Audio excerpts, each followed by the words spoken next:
Evenings had become a ritual, not one born from joy, but from the quiet repetition that follows years of loss.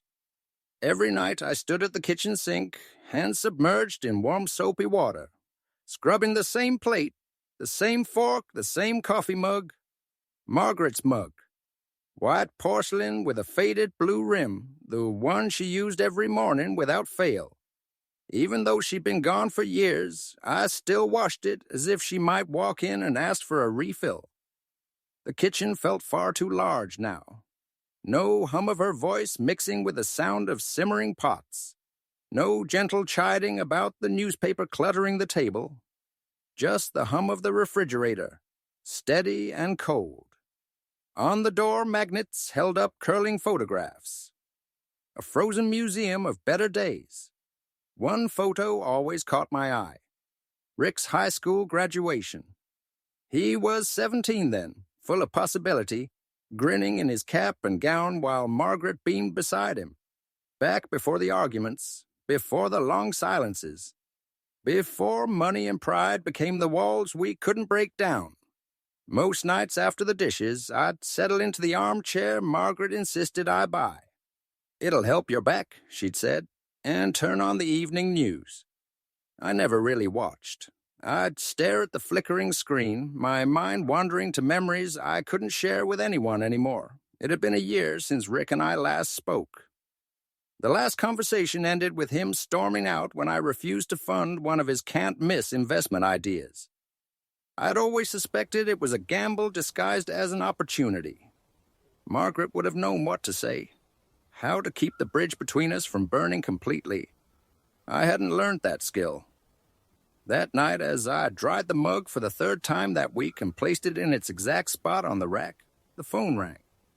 The sound sliced through the stillness, sharp and demanding. I wiped my hands on the dish towel and picked the receiver. My eyes catching on the caller ID, Rick. My breath stalled. For a moment, I just stood there, the weight of 12 months of silence pressing down on me. Slowly, I answered. "Dad?" His voice was tentative, almost childlike. "It's me?" There was a pause, not just between us, but in the air itself. A year of unsaid words hung there. I could hear his breath, uneven, as if he was working up to something. "We've been talking, Emma and I," he continued. "We miss you. We want to have you over for dinner tonight." Hope and hesitation collided inside me. After all this time, why now? The words hung in the air like something fragile that might shatter if I moved too quickly. "Dinner? Tonight?" I asked, my voice sounding more cautious than I intended. "Yeah," Rick replied quickly, almost too quickly. "Emma's making that pot roast you always loved. We want to talk. Really talk." I leaned back against the counter, my eyes drifting to the framed family photo on the side table. It was from their wedding. All of us smiling, Margaret's arm looped through mine. That day felt like a different lifetime.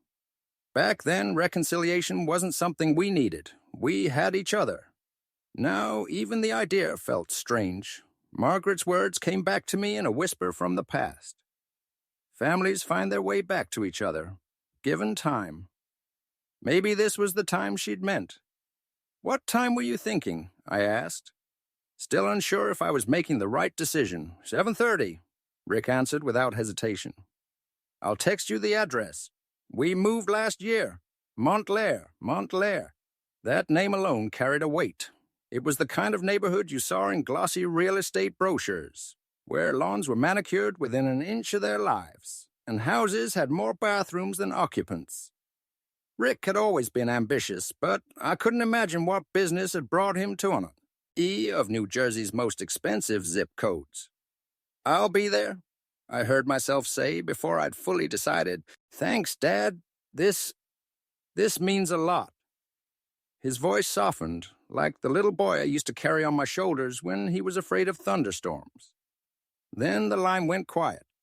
I stood there for a long moment, holding the phone loosely in my hand. The house felt different now. Not lighter exactly, but charged with the possibility of change. Upstairs, I went to my closet and reached past the shirts I wore to work and the sweaters I kept for winter to find the navy suit Margaret had bought me for Rick's graduation. She'd insisted on it. "You need something nice for important occasions," she'd said, smoothing the lapels. That suit had seen me through weddings, anniversaries, and her funeral. Tonight it would witness something else. Maybe a new beginning. In the bathroom, I shaved carefully, studying my reflection. The silver at my temples had spread more since I'd last seen Rick. Would he notice? Would he care? I chose a bottle of aged whiskey from the cabinet. Not cheap, but worth it. A peace offering. Something that said I'm willing to meet you halfway. When the text came through, I typed the address into my rideshare app. 40 minutes away. Far enough to feel like another world. As I waited for the driver, I looked out the front window. Mrs. Chen from next door waved, and I waved back. She had no idea that tonight might be the night I got my son back. Or lost him for good. The ride to Montclair felt like a slow transformation. Brooklyn's familiar brownstones gave way to the wide gray stretch of highway, then to suburban streets where the houses seemed to double in size every few blocks. Lawns were immaculate, edged so sharply they could have been cut with a ruler. By the time we entered Montclair proper, the homes were less houses and more estates. Sprawling facades framed by columns, fountains, and gates that looked like they could withstand a siege. So when the car turned into Rick's driveway, I almost told the driver he had the wrong address. The place was enormous. Stone columns flanked a front door that could have been lifted straight from a luxury hotel. An ornate fountain in the circular driveway sprayed arcs of water into the air, catching the evening light in glittering fragments. 2 cars, a Mercedes and a BMW, sat gleaming under the warm glow of exterior lights. "This is it, sir," the driver said, sounding almost impressed himself. I paid, adding a tip bigger than usual without thinking about it, my eyes fixed on the house. How had Rick managed this? The last time we spoke, he was asking me for money. The path to the front door was lined with perfectly trimmed hedges, motion sensor lights clicking on in sequence as I walked, as though the house itself was preparing for my arrival. Before I could even lift my hand to the brass doorbell, the massive oak door swung open. A middle-aged woman with kind eyes and graying hair stood in the doorway. She wore a crisp black dress, the kind of uniform that spoke of professional housekeeping. "Mr. Miller," she said warmly, stepping aside to let me in. "I'm Maria. Mr. Rick and Miss Emma are so excited you're here." There was something in her tone, not insincere, but layered, like her smile was carrying weight I couldn't quite identify. The foyer was breathtaking. Marble floors stretched out in every direction, a sweeping staircase curled upward like something from a movie, and a crystal chandelier cast warm light over expensive oil paintings and fresh flower arrangements that perfumed the air. "Dad, yay!" Rick's voice came from deeper inside the house, and a moment later he appeared, striding toward me in a perfectly tailored suit. He looked sharper, more polished than I'd ever seen him. His hair was styled just so, his smile wide. But there was something tight in his eyes, like the E, for to appear at ease was costing him. He hugged me, and for a second the embrace felt real. Then it lingered just a beat too long, and he stepped back to study me. "You look great," he said. "Really great." Emma appeared beside him, gliding across the marble like she belonged in an entirely different world than the one I'd raised my son in. She wore a silk dress that whispered luxury and a smile so perfect it could have been rehearsed. She kissed my cheek lightly, her perfume enveloping me. "Jonathan, you look wonderful. We're so happy you're here. This place..." I gestured around the foyer. "It's incredible. Real estate," Rick said quickly, almost cutting me off. "Caught the market at just the right time." His laugh was bright, but it rang a little hollow. Emma slipped her arm through mine. "Come, let's get you settled." We've been waiting for this night for a long time. As Maria took my coat, her polite smile returned. But behind it, there was something else. Concern. Or maybe warning. I couldn't tell which. The dining room looked like it belonged in a period drama. A long mahogany table gleaming under the soft glow of a chandelier. China that caught the light with every shift. And silver polished so perfectly I could see my reflection in it. The place settings were arranged with military precision, each fork and knife perfectly aligned. It was the kind of formality I associated with old money estates, not my son. Rick pulled out my tour with an ease that suggested he'd been practicing. Emma sat gracefully to my left, Rick to my right, a seating arrangement that felt intentional.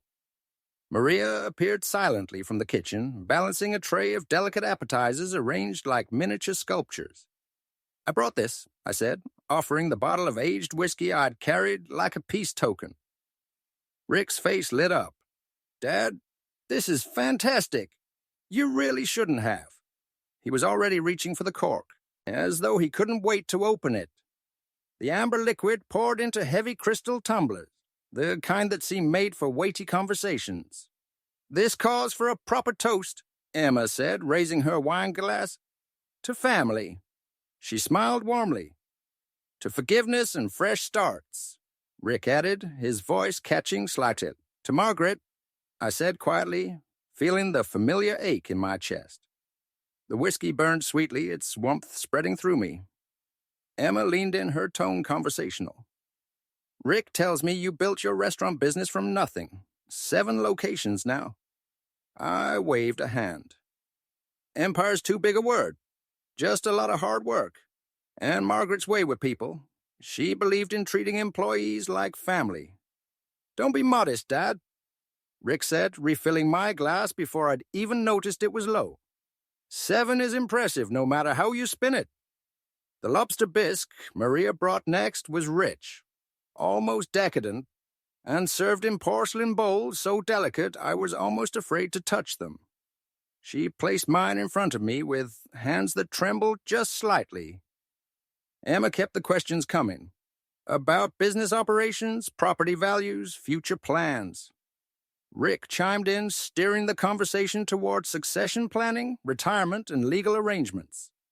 Normally, I would have guarded that information carefully. Tonight, with the glow of whiskey in my system and the warm facade of family reconciliation, I found myself answering more openly than usual. The main course followed. Pot roast so perfectly prepared, it was like Margaret's own recipe had been resurrected. My chest tightened with the memory of her bustling around the kitchen, humming while she worked. "This is incredible," I told Emma sincerely. "I wanted it to be special," she replied, her smile as polished as the silver on the table. "Family takes care of family." As the evening went on, I noticed small things that didn't quite fit. The way Rick checked his watch when he thought I wasn't looking. Emma's careful attention to how much I drank. Maria's silent presence, moving between the kitchen and dining room like a shadow, her eyes avoiding mine. By my second glass of whiskey, a faint dizziness began to creep in. It wasn't unpleasant, but it felt stronger than it should. I had eaten well, paced myself. 2 glasses shouldn't have been enough to make my head feel light. "Everything all right, Dad?" Rick asked, his voice carrying a shade of concern that felt almost too deliberate. "Just rich food," I said with a small laugh. "I'm not as young as I used to be." "Maybe some water," Emma suggested smoothly, already glancing toward Maria. But there was something in the air. A tension so subtle it was almost imperceptible, like a string pulled tight beneath the surface of a conversation. I couldn't name it yet, but I felt it. The evening was beautiful on the surface. Laughter, fine food, expensive surroundings. But beneath it, something else was moving. Something I couldn't quite see, but could feel in my bones. And I had no idea that before dessert, the entire night would turn on a single message. I was halfway through telling a story about the grand opening of our newest restaurant in Queens when my phone buzzed in my jacket pocket. At first, I ignored it. Calls or texts during dinner weren't my habit, especially not tonight. But it buzzed again. Short, sharp vibrations, insistent enough to break my train of thought.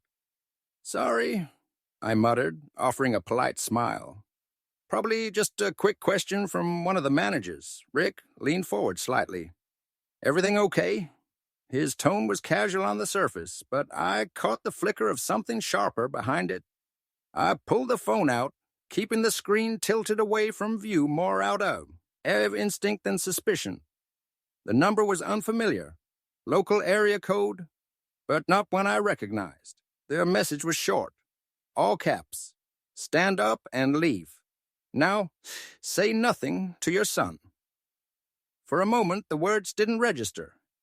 I read them again, my pulse picking up. The room seemed to tilt slightly, though I couldn't tell if it was from the whiskey or the sudden rush of adrenaline.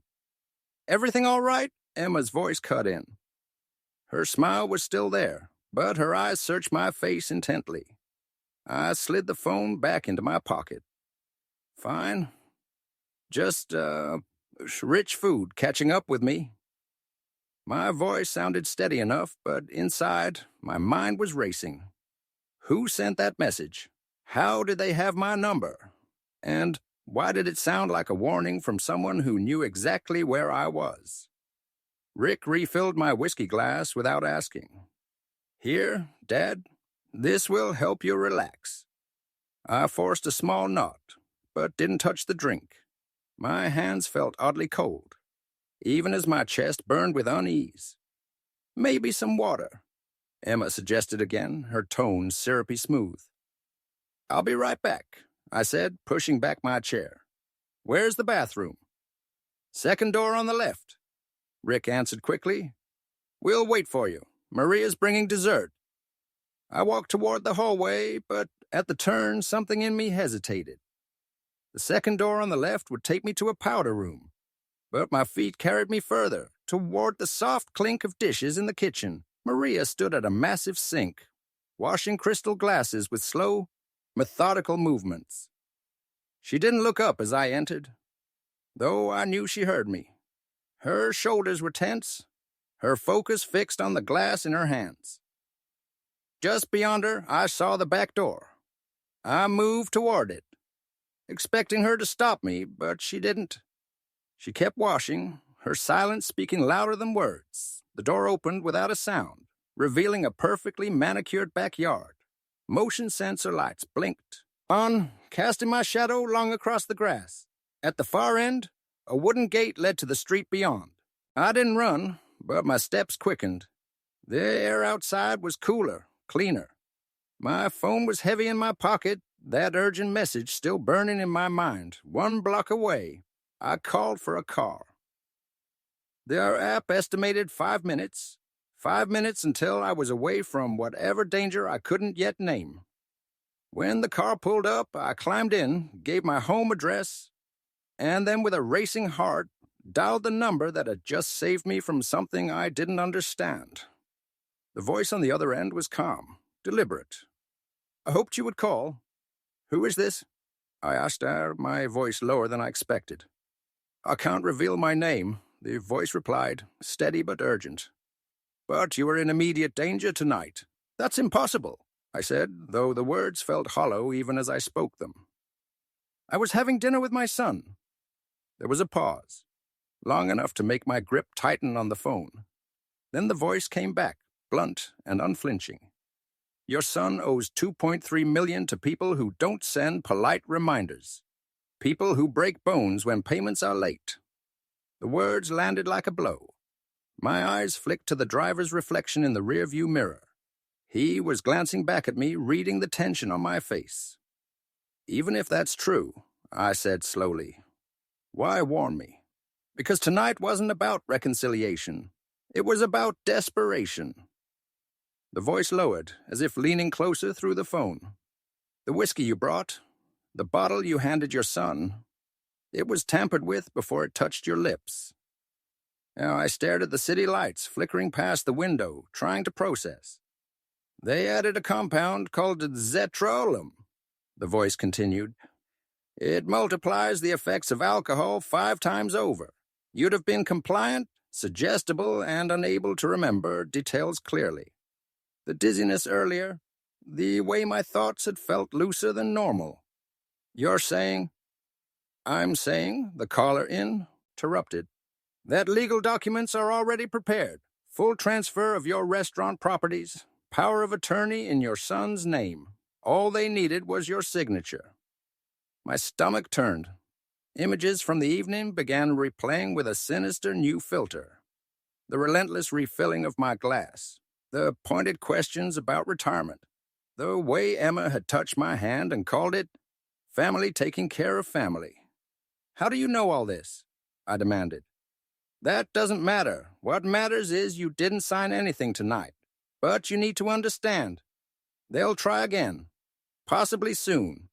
Possibly with something more dangerous. I swallowed hard. Why are you helping me? There was another pause. Then, because what they planned was wrong. Because you deserve to know who you can trust. I thought back to the kitchen, to Maria's steady hands and averted eyes. The way she hadn't stopped me when I walked toward the back door. The voice on the line was careful, but I could hear the faintest trace of something. An accent I recognized from her brief introductions. Maria? I asked quietly. Salami silence. Then a soft exhale. Be careful, Miss Miller. Desperate people make desperate choices, and your son is desperate. The line went dead. I sat back against the seat, the phone heavy in my palm. My home was ahead of me, waiting with the safety of familiar walls, but now safety felt like running. If I stayed gone, Rick would still be out there, cornered, dangerous, and willing to cross lines I never imagined he'd touch. The driver cleared his throat. Halfway to Brooklyn, sir. Everything all right back there? I looked out at the blur of headlights and thought of Margaret. How she never backed down when something was wrong. How she'd say doing nothing was just as bad as doing harm. No, I said finally. I need to make a phone call. My fingers dialed 911 when the dispatcher answered. Ed, I spoke the words that made the night's danger real for the first time. My family is attempting to poison me for money. The dispatcher's voice was calm but clipped, each question aimed at gathering facts fast. I gave her the address in Montclair, described the suspected poisoning, and mentioned the legal documents I believed were waiting on that dining table. Officers are en route, she said. Estimated arrival in 20 minutes. Sir, I strongly recommend you do not return to that location until they've secured it. Her words made sense. On paper. But in my mind, I could see Rick and Emma clearing the table, shredding papers, hiding anything that could tie them to what they'd done. If I stayed away, they'd erase the trail. And the next time they tried this, maybe it wouldn't be me. Glanced down at my phone. The recent call list showed 3 missed calls from Rick's number. No voicemails, just his repeated attempts to reach me. I could imagine his growing panic as the minutes ticked by. He'd be pacing, eyes darting to the door, wondering how much I knew. The Uber driver glanced at me in the rearview mirror. We still going to Brooklyn? I looked out the window. The city skyline shimmered in the distance, a promise of safety I suddenly found hollow. Margaret's photograph was in my wallet, the same one I'd carried since the day we were married. I pulled it out, traced her smile with my thumb, and thought about the way she'd meet problems head-on. No, I said finally. We're going back to Montclair. The driver's eyes flicked up again. You sure? You seem pretty upset.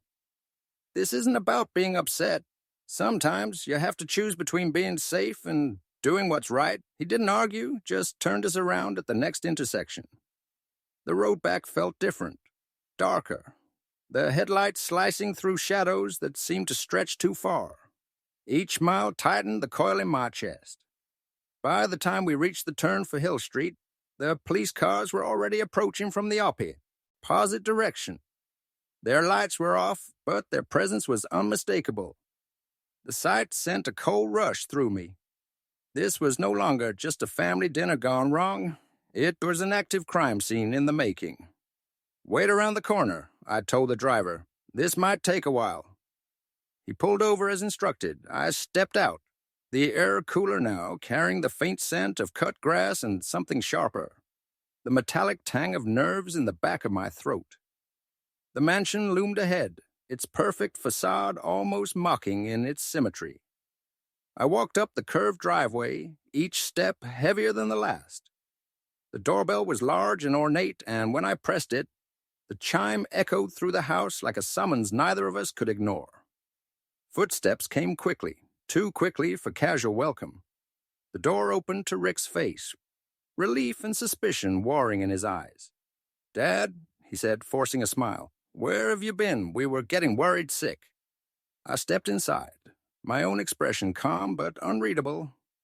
"Just needed some fresh air." What I didn't say was that the fresh air had given me more than clarity. It had given me a plan. The foyer felt different this time. Smaller, tighter, like the air itself had thickened. Emma appeared behind Rick, her silk dress wrinkled at the waist from nervous pacing. Her smile flickered, struggling to hold its shape. "Jonathan, you gave us such a scare," she said, her voice pitched higher than before. "Are you feeling better now?" "Much better," I said evenly. "Just needed to clear my head." Her hand landed on my arm, the touch lingering longer than necessary, as if she could physically pull me back under her control. I let her guide me toward the dining room. They'd cleaned up while I was gone. Plates stacked, glasses removed, the table stripped of any loose papers. Maria moved briskly between the kitchen and the dining room, her eyes flicking to me once before dropping again. "I hope you don't mind," Emma said. We didn't want to leave too much work for Maria. "Very considerate," I replied, settling back into the same seat at the head of the table. Rick and Emma took their places on either side, just as before. Rick drummed his fingers against the mahogany surface, a habit from his teenage years that always gave away his nerves. "So, Dad, feeling completely recovered now? No more dizziness?" "Clear as a bell," I said, holding his gaze. "That fresh air worked wonders." Emma gave a tight laugh. "Rich meals can affect people differently, especially as we get older." "I've always had a strong constitution," I replied, my tone casual but deliberate. "Takes more than good food and wine to slow me down." Rick shifted in his chair, then stood and moved to the liquor cabinet. "Let's have one more toast before the evening ends." I watched as he poured whiskey into fresh glasses. His hands trembled almost imperceptibly as he lingered over mine, adding a touch more liquid and something else. When the light hit it just right, faint particles swirled at the bottom. "You know," I said conversationally, "I want to tell you about the day you were born." Rick froze for half a second before forcing a smile. "That's sweet, Dad, but maybe we should toast first." "This is important," I insisted, my voice warm but firm. Emma leaned in from my left. "Jonathan, why don't we drink and listen at the same time?" "Patience," I said. "Some stories can't be rushed." I lifted my glass slightly, letting the particles drift lazily in the amber liquid. "Your mother always knew when something wasn't right. That day, she said you'd be stubborn from the start." Rick's jaw tightened. "Dad, please, just one sip." "The thing about stubbornness," I said, meeting his eyes, "is that it can be a virtue or a vice. Margaret always hoped you'd choose the right side of it. Silence, Fav. Hell, even Maria's movements in the kitchen seemed to still." Emma's hand settled on my shoulders, her grip tightening. "Why don't we toast to Rick's birth?" "'Cause," I said, setting the glass down untouched, "this drink is poisoned." Rick's head snapped toward me, but before he could speak, 3 sharp knocks echoed through the house.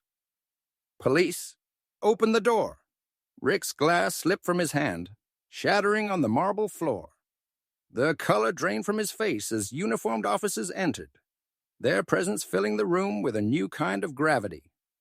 "Richard Miller," the lead officer said, "you're under arrest for attempted poisoning, conspiracy to commit fraud, and elder abuse." "This is insane." Rick's voice cracked. "Dad, tell them—" "There's no mistake," I interrupted. I picked up my glass carefully and handed it to an officer wearing gloves. "You'll find Zetrulum in there." Emma's perfect composure broke. "I didn't plan this. Rick made me—" The officer's tone was flat. "Ma'am, evidence shows otherwise. You're also under arrest as a co-conspirator." As the cuffs went on, Rick turned back to me one last time. "Dad, they'll kill me. I had no choice." "You always had a choice," I said quietly. "You just never chose the right one." They let him out. Emma followed, her protests fading into the night. The dining room was suddenly still, the untouched whiskey glass sitting before me like a silent witness. The echo of the handcuffs clicking shut was louder than it should have been, cutting through the heavy silence like a judge's gavel. Rick stood stiff between two officers, his wrists bound, his once tailored confidence unraveling in real time. The perfectly pressed suit that had seemed like armor now hung on him like a costume for a part he could no longer play. "Dad, please," he said again, his voice breaking. "You don't understand." "I understand enough," I replied, my tone even. "You tried to take everything your mother and I built, and you thought I'd never see it coming." Emma, flanked by another officer, was more frantic. "This is all Rick's fault. I didn't want to be part of it." Her words tumbled over each other, desperate to find an escape route. The lead officer didn't flinch. "Ma'am, the evidence indicates otherwise. We have records of your online searches, including details about Zetrulum, as well as notes matching tonight's menu to your father-in-law's preferences." Emma's mouth opened, but no sound came out. Her polished poise was gone, replaced by the ragged breathing of someone whose carefully crafted world had just shattered. As they began leading them toward the front door, Rick twisted to look at me one last time. There was no warmth in his eyes now, only fear, raw and unfiltered. "They'll kill me," he said, voice low but urgent. "You think you've saved something, but you've just signed my death sentence." I met his gaze without flinching.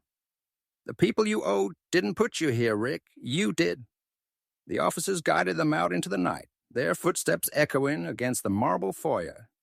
Outside, the flashing lights from the police cruisers washed the mansion's stone walls in alternating red and blue.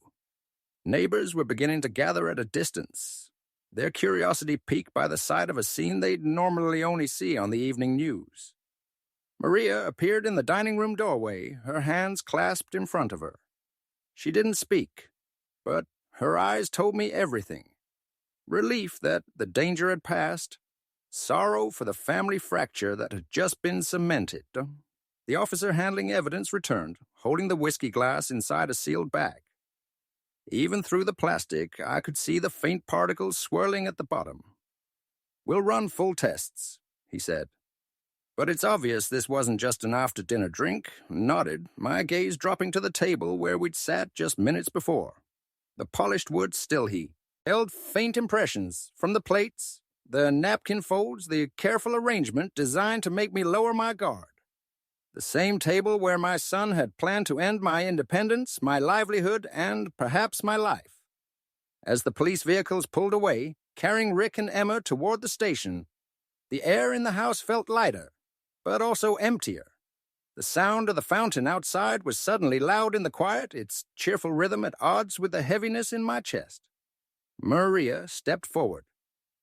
"I'm glad you're safe, Mr. Miller." I looked at her, really looked at her, and for the first time that night, I allowed myself to feel the gratitude I'd been holding back.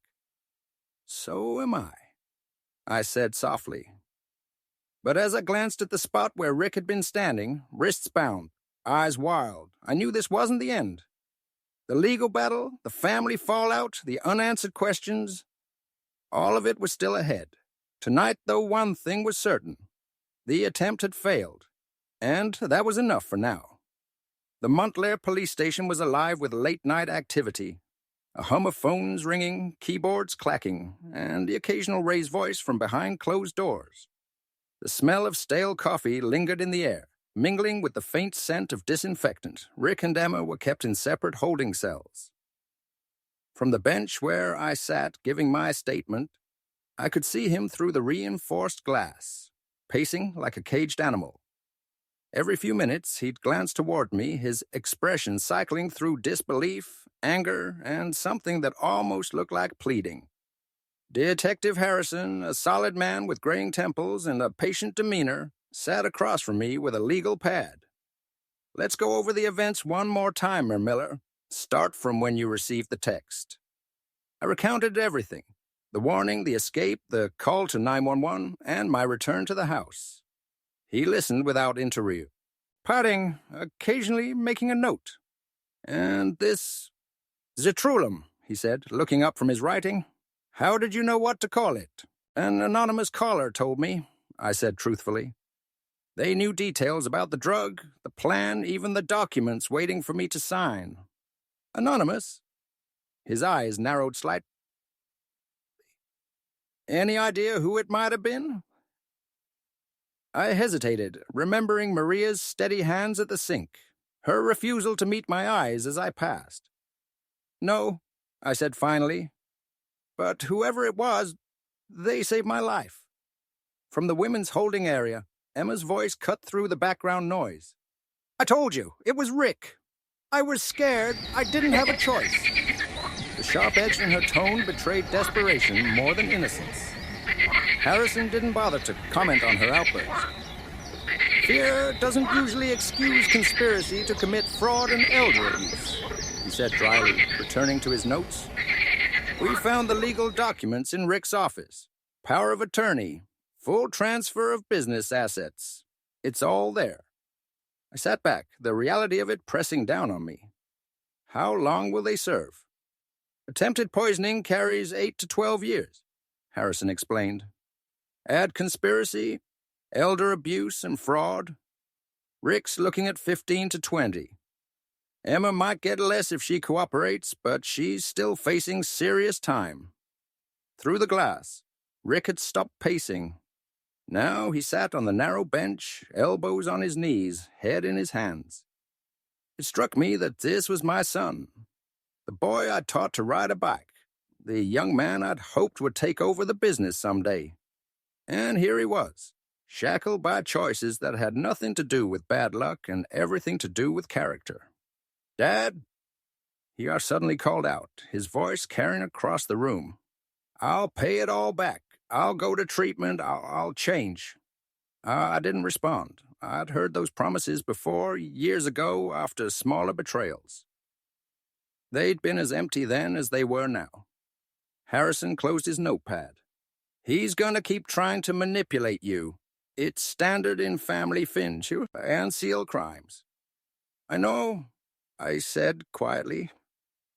His mother always told me I was too soft with him. Maybe if I'd been harder earlier. That's not on you. Harrison interrupted. Adult children make their own decisions. Emma appeared at the narrow window of her cell. Makeup streaked down her cheeks. Jonathan, please, tell them I didn't want to hurt you. Her voice carried the same rhythm of pleading I'd heard from Rick moments earlier. And in that moment, I realized they were united in more than marriage. They shared the same refusal to take responsibility. The detective glanced toward me. Anything else you want to add to your statement, Miller? Yes, I said after a pause. If the person who warned me ever comes forward, I want it on record. I'll help them however I can. He nodded. Understood.